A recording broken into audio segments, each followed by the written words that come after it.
tenemos un cambio de tema porque el viernes también se reveló que no hubo ningún tipo de acercamiento entre esas dos posiciones encontradas, doctor Ritter, entre Panamá y Colombia. Panamá sigue en la lista de paraísos fiscales de Colombia y las medidas de retorsión aún no se anuncian y obviamente que los efectos económicos vendrán. El viernes fue día de doble espera.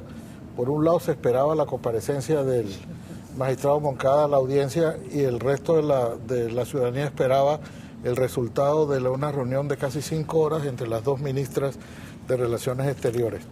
Al final de la cual, desde esa reunión, ambas ministras hicieron gala de una extraordinaria malabarismos dialécticos y galantería diplomática para decir que no habían avanzado absolutamente nada. Es decir,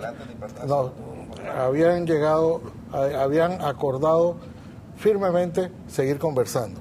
Eso después de 5 horas, en lenguaje llano significa no hubo movimiento en las posiciones.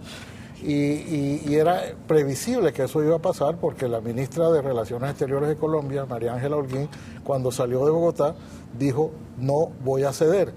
Y la ministra de Relaciones Exteriores de Panamá, apoyada por todas las fuerzas políticas, sociales, gremiales de Panamá, había dicho que hasta el martes daba plazo, o sea, pasado mañana, para que Colombia retirara a Panamá de la lista de paraísos fiscales.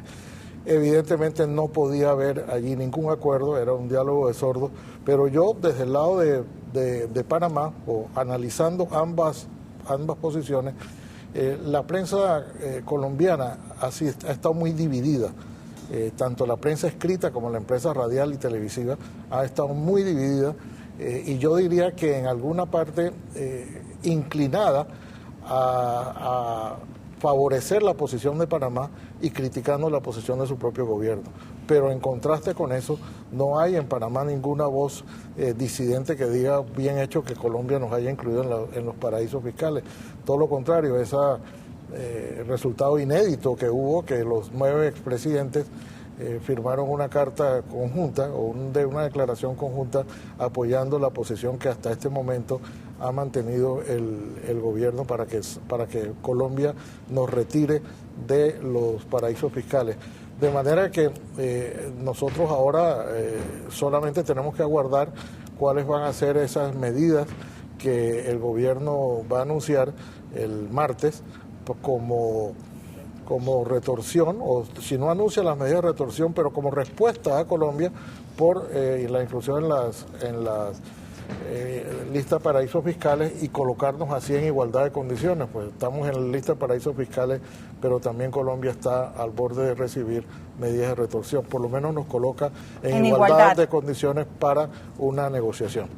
El martes será el plazo entonces para que el gobierno de Panamá anuncie cuáles serán esas medidas de reacción o de retorsión.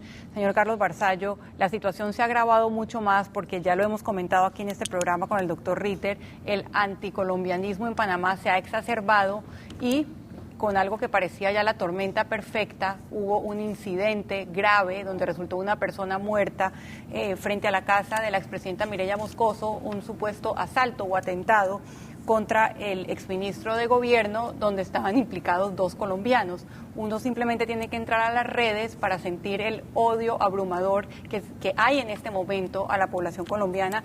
Incluso TVN reveló que hoy hay una marcha pacífica de colombianos contra la decisión de Santos, del presidente Santos, de meter a Panamá en la lista de paraísos fiscales. Sí, bueno, eso es evidente, estamos viendo este tema que es bastante emotivo, nacionalismo puro y duro. Yo quisiera aportar, necesitamos un contexto tanto más amplio y de histórico, ¿no? Panamá enfrenta grandes retos, lo de Colombia es un asunto temporal y coyuntural, pero hay una película mucho más amplia. Panamá hace tiempo que está en muchas listas de países latinoamericanos, Colombia no es ni el primero y yo me temo que podemos predecir que no será el último, porque la tendencia es marcada. Panamá tiene que hacer una revisión y ponerse a estudiar, aparte de la diplomacia y de los temas políticos, el aspecto técnico de que si tantas personas lo denominan de una manera, ver cuál es el problema y atender ese problema. Si no lo hace, va a estar a ciegas, va a estar con verdades a medias. Panamá tuvo un problema histórico que es que paraíso fiscal nadie se atreve a definirlo. Lo que lo hacen es vía características. Entonces uno hace como una especie de listado y dice hay 5 características, uno le pone un gancho a un determinado país, cumple tantas y lo es. Panamá en las características las tenía casi todas y por eso es que estamos en listas de muchos países.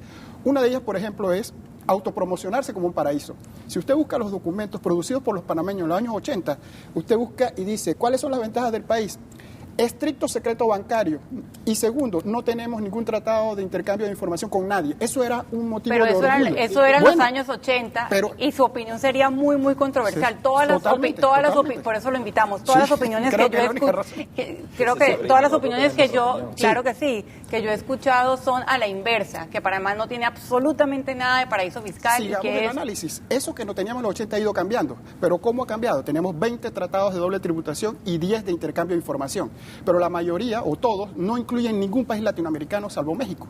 El problema es que los vecinos latinoamericanos, los hermanos latinoamericanos, están exigiendo esos tratados como los tenemos con Islandia, Groenlandia, Qatar, con los cuales no tenemos comercio, por lo menos no muy activo. Entonces son esos los temas que hay que estudiar para darle respuesta, porque la presión está viniendo de la exigencia en decir, ustedes tienen tratados con 20 países y uno firma el tratado con quien quiere, uno es soberano. Pero esa soberanía es relativa, porque si uno lleva su derecho hasta el extremo, el otro también lleva al suyo y estamos en el conflicto. Todo uno tiene que respetar o tratar de entender la posición de ambos lados para tratar de llegar a un término medio. La soberanía es relativa y yo creo que las consecuencias económicas son las que van a determinar cuál es la actuación de cada uno de los países, porque esto le podría costar mucho económicamente a ambos países. Rápidamente que tengo que irme a cambio.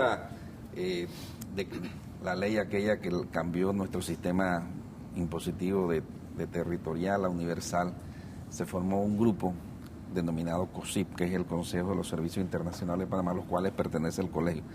Desde enero de este año venimos trabajando el tema, se han hecho recomendaciones más, ahora mismo está en París atendiendo reuniones de las GAFI, Maruquel Pavón, que es la contratada por el gobierno para agilizar estas medidas, entre las cuales ya algunas se han tomado y otras pasan también hasta por cambiar legislaciones de los abogados y esas cosas para adecuarla más al sistema internacional. Pero esto tampoco es ponernos de rodillas. Explico, esto en un momento dado el general Torrijos salió por el mundo y buscó apoyo de otros países y enfrentó a los Estados Unidos y se logró una negociación.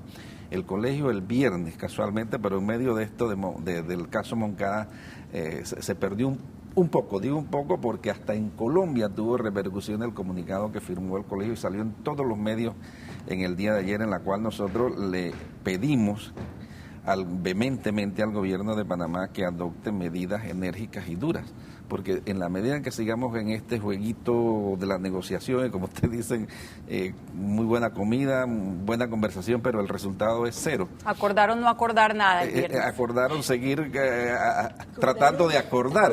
Y entonces eso me parece cuando el doctor Quintero nos dice, mire, ni sí ni no, sino todo lo contrario. Bueno, el plazo vence el martes. Esto será noticia esta semana. Y creo que el gobierno anuncie medidas dependiendo fuertes de la dureza o de la contundencia de esas medidas. Saruna, y de acuerdo con lo que dijo el doctor Ritter, quien está en mejor posición frente a su población, porque hay unanimidad prácticamente, es el gobierno de Panamá, a diferencia del gobierno de Colombia, en donde hay una gran división por el trato injustificado que a juicio de por lo menos la mitad de la opinión pública colombiana. Sí, pero lo de Uribe tiene otras aristas. Sí, pero los medios de comunicación y la gente que hace opinión pública en Colombia están cuestionando la medida, por tratarse de una medida no contra cualquier país, sino contra el vecino y socio comercial histórico de Colombia desde siempre. Creo que ese punto ha sido importantísimo. Aquí hay unidad nacional, 9 expresidentes firmaron un comunicado y en Colombia hay división respecto a la medida. Usted quédese en el radar, nos faltan las conclusiones muy brevemente.